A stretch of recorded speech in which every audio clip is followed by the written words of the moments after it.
మమ్మల్ని చదివించిన ఆయనేనండి. సరే కానీ ఇప్పుడు ఈ ముగ్గు మీరు వేసారా? మేము వేసాం. సింపుల్ క్యూట్ గా బాగుంది. సో సంక్రాంతి అంటే గుర్తొచ్చేవి ఏంటి? రైతులు, వాళ్ళ పంట, పిండి వంటలు, కోడి పందాలు, రంగోలీ, ఫ్యామిలీ ఫ్రెండ్స్ అందరం గెట్ టుగెదర్స్. సంక్రాంతి అసలు ఎందుకు జరుపుకుంటారు? రైతులు వాళ్ళ పంట వాళ్ళ దగ్గరికి వస్తుంది కాబట్టి ఆ సంతోషంతో సంక్రాంతి జరుపుకుంటారు. అంతేనా? అంతే. అంతేనా? భోగి పండుగ రోజు భోగి పళ్ళు ఎందుకు పోస్తారు?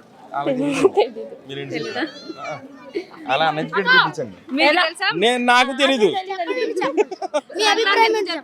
సరదాగా అండి సంక్రాంతి ఎందుకు చెప్తారండి? సరదా కోడి పందాలు వేసుకుంటారు. కోడి పందాలు వేస్తే సిగ్గురు పొగడి తింటాం. అవసరంతో బీరుదా పడుకుంటారు. అంతకుముందు ఏం చేస్తారండి?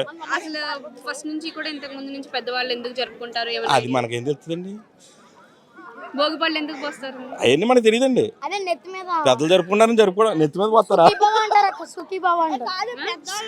సంక్రాంతి ఎందుకు సంక్రాంతి 10 రోజులు హాలిడేస్ ఇస్తారు అక్క సంక్రాంతికి. మళ్ళీ మేము కోడి పందాలకి వెళ్తాం అక్క. కోడి పందాల దగ్గర గుండాటేస్తారు అక్క.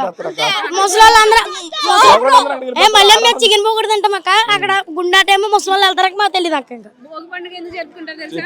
అక్క భోగి పండుగ మంటేస్తారు అక్క. మంటేస్తారు పాత విషయాలంటే అదే అక్క. మామూలుగా వాళ్ళ అభిప్రాయాలు ఏంటో పాతాలంటే ముసలి రాళ్ళు తగలెట్టేస్తారని చెప్పి వయసు 60 సంవత్సరాలు.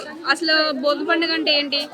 పూర్వం నుంచి మా తాతల నాటి నుంచి భోగి పండుగ పెద్ద పండుగనే పెట్టుకున్నారు. అప్పటి నుంచి ఏదో అప్పటికి ఉడుపులు గట్ట అయిపోతాం, ఏదో ఆనందంగా చేసుకుంటాం. సంక్రాంతి అసలు సంక్రాంతి అంటే గుర్తొచ్చి ఏంటి? ఏమేమి అప్పుడున్న సంప్రదాయాలు ఇప్పుడు పాటిస్తున్నారా? ఏం లేదు. ఏం లేదా? కోడి పందాలను ఇదే ఉన్నాయి ప్యాకెట్లను. అవి సంప్రదాయాలండి. ఇంకా అంటే అప్పటి నుంచి ఇప్పటికి ట్రెడిషన్ ఏమైనా మారుతూ వస్తూ ఉందా? మారిపోయి ఈ మధ్య పెట్టారు ఇవన్నీ ముగ్గులు గట్ట. అంతకుముందు ముగ్గులు గట్ట లేదమ్మా. కానీ మామూలుగా మంటల గట్ట చేసుకుంటాం. భోగి పంట చేసుకుంటాం. ఏదో ఆనందంగా పిల్లల జిల్లాకి తీసుకొస్తాం.